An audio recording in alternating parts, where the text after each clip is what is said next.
Chegou a hora das notícias políticas aqui no Itararé Notícias. Arimatea Souza, saiu uma primeira lista de candidatos saindo na elegibilidade nas eleições deste ano. Boa noite. Boa noite. Primeira e volumosa lista, Anchieta. Boa noite, Mônica. Boa noite, telespectador. Parece aquela lista do vestibular, né? É quase um vestibular.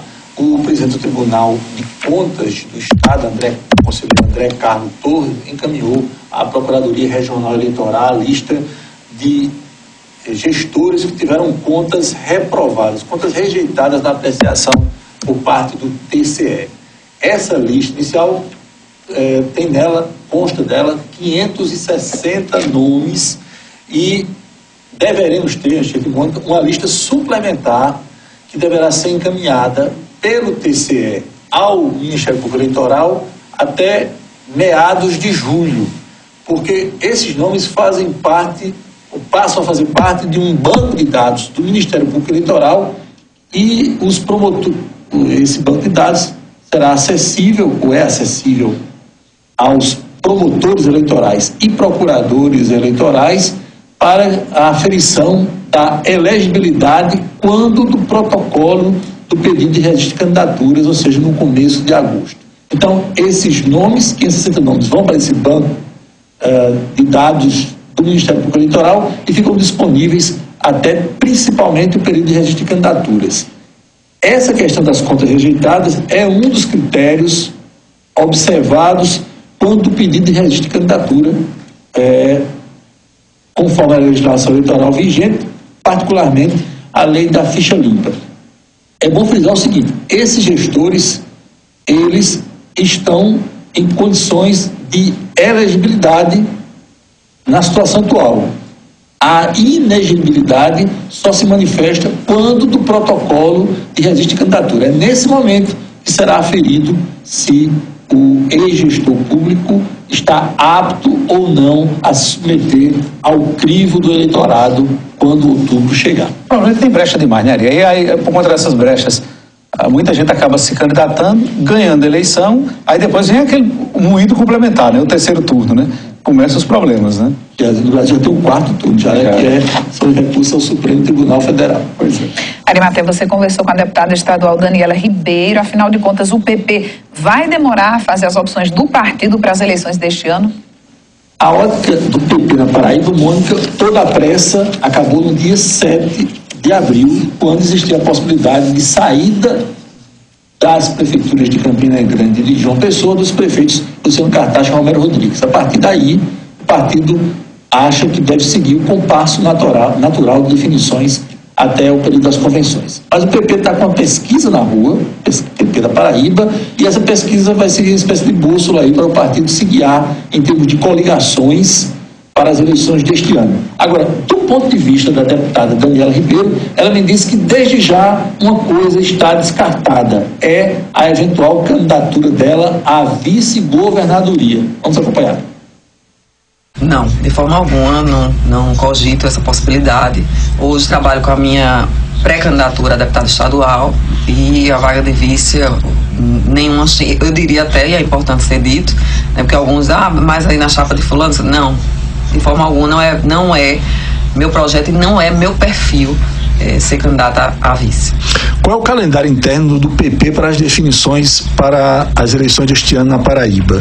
Não existe um calendário definido de que tal dia vai ser definido isso. Não existe. Até porque com as modificações que foram feitas pela desistência do candidato Luciano e do candidato Romero, o pré-candidato, né, nós, com a colocação por parte do PSDB e do PV do Lucélio, houve toda uma modificação, né, no cenário, e nós estamos fazendo a avaliação. Não temos pressa porque não existe essa data do dia. O dia 7 foi para eles, né, não para nós. Então, a avaliação com quem? Com as pessoas, conversando com o povo, que isso é muito importante. Pesquisa qualitativa, quantitativa, e conversar com o partido, que isso a gente tem feito, graças a Deus, com a vinda de vários nomes que têm trazido a contribuição também para discutir, para também opinar. O PP está cogitando lançar o seu nome para disputar o Senado? Não, o progressista sabe da importância que tem e que assim como todo partido deseja e quer dar a sua contribuição numa chapa majoritária, o progressista também quer sim participar da chapa majoritária. Agora, não significa dizer que só tem o nome de Daniela e nem significa dizer que eu estou cogitando isso. Depois da gravação, ela me disse: olha, eu não sou candidata a vice-governadora em nenhuma das chapas, não é só na chapa de Alckmin, não. Estou descartando por completo essa possibilidade de disputar a vice-governadoria. Ela deve sair mesmo candidata à reeleição, no caso, né? Ou ao Senado, existe essa possibilidade aí de o PP lançá-la numa das chapas, disputando uma vaga para o Senado este ano. Uma informação que sai do Diário Oficial de hoje, do Estado, é que o governador Ricardo Coutinho promoveu uma troca na Secretaria da Administração Penitenciária. É aquela pasta que cuida dos presídios de todo o Estado. Saiu o delegado da Polícia Civil, Wagner Torta, e foi nomeado para o cargo o tenente-coronel da Polícia Militar, Sérgio Fonseca. É uma pasta que nem todo mundo quer. Nem isso daí. Olha, começou hoje no auditório da FIEP, está começando, né, um simpósio nordestino de direito eleitoral. O evento tem uma grande importância, principalmente em um ano eleitoral como este. Sem dúvidas, o simpósio segue até o próximo sábado e a repórter Márcia Marques traz as informações ao Márcia. Obrigada pelas informações. Acho que direito eleitoral nunca teve tanto na ordem do dia como nos últimos anos, né, Arimatea? Pois é. Agora, eu não sei se vou até aproveitar o gancho, eu não sei se é modismo ou é um pudor injustificado essa questão de fake news. Na verdade, o que é isso? É notícia mentirosa veiculada de forma pública. Notícia mentirosa. Aí fake news, uma coisa bem bonita, né? É mentira mesmo. Bem, vamos a Brasília agora saber as novidades, os bastidores da capital federal. O placar foi consensual 11-0, votação unânime. Agora, na aplicação das coisas, a votação foi de 7-4. E os ministros ainda vão decidir a modulação disso. Porque a decisão tomada hoje no Supremo, após essas modulações, atinge tão somente 594 congressistas, ou seja, 81 senadores e 513 deputados federais, que passaram a ter o abrigo do foro privilegiado apenas nos assuntos que dizem respeito ao exercício do mandato e à função do cargo. Resta resolver a situação de outros 54.400 beneficiários em vários degraus, em várias instâncias desse foro privilegiado. É esse universo expressivo, 54.400 pessoas que estão ainda ao abrigo do foro e ao desabrigo da cidadania plena, que resta ser decidido. Isso é objeto também de um projeto, na verdade, uma emenda constitucional que está tramitando no Congresso Nacional. Creio que o Congresso vai decidir isso quando tiver pacificado, consolidada a decisão sobre a aplicação ou não da pena de prisão no caso de condenação a partir da segunda instância. Estamos esperando isso para poder resolver a situação. Aliás, ainda no Supremo Tribunal Federal, durante o julgamento, hoje à tarde, o ministro Luiz Fux anunciou que em breve vai propor ao Supremo Tribunal Federal, que aprova a minuta e depois segue com uma espécie de anteprojeto para o Congresso Nacional, a mudança na LOMAN. A LOMAN é a Lei Orgânica da Magistratura que regula as atividades do Poder Judiciário.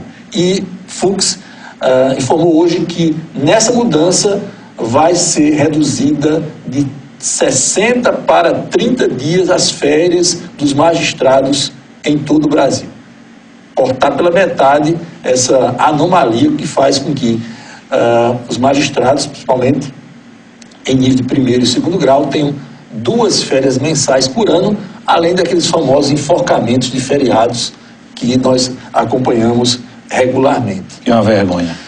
Mas nem tudo é avanço no judiciário, e está pendente ainda, cheio de mão, a questão do auxílio moradia, aquela ajuda de R$ 4.300 que é pago indiscriminadamente para todos os magistrados e membros do Ministério Público em todo o Brasil, morem ou não no local de trabalho. Eu fico imaginando, quando soma isso tudo, é muito dinheiro, amigo, todo mês. Então, esse julgamento foi suspenso, ele vinha se arrastando desde 2009, o ministro Luiz Fux não colocou em pauta, dele a liminar que até hoje permite esse pagamento, ele não colocou em pauta dizendo que ia aguardar um entendimento entre a Advocacia Geral da União e a representação das entidades dos magistrados. E está surgindo aí a ideia de trocar o valor do auxílio moradia pela instituição da gratificação por tempo de serviço,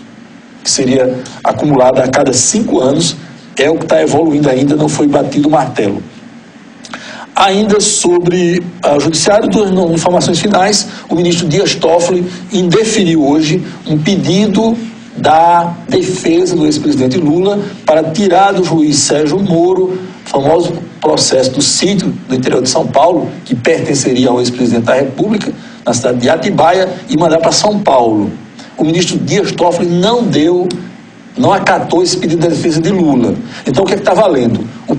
A ação segue em Curitiba, mas foi expurgada dessa ação, conforme decisão de uma das turmas do Supremo, a parte da delação da Odebrecht. Então, o processo segue em Curitiba, sobre esse sítio, mas sem anexar as delações feitas pelos executivos da operação da empreiteira Odebrecht.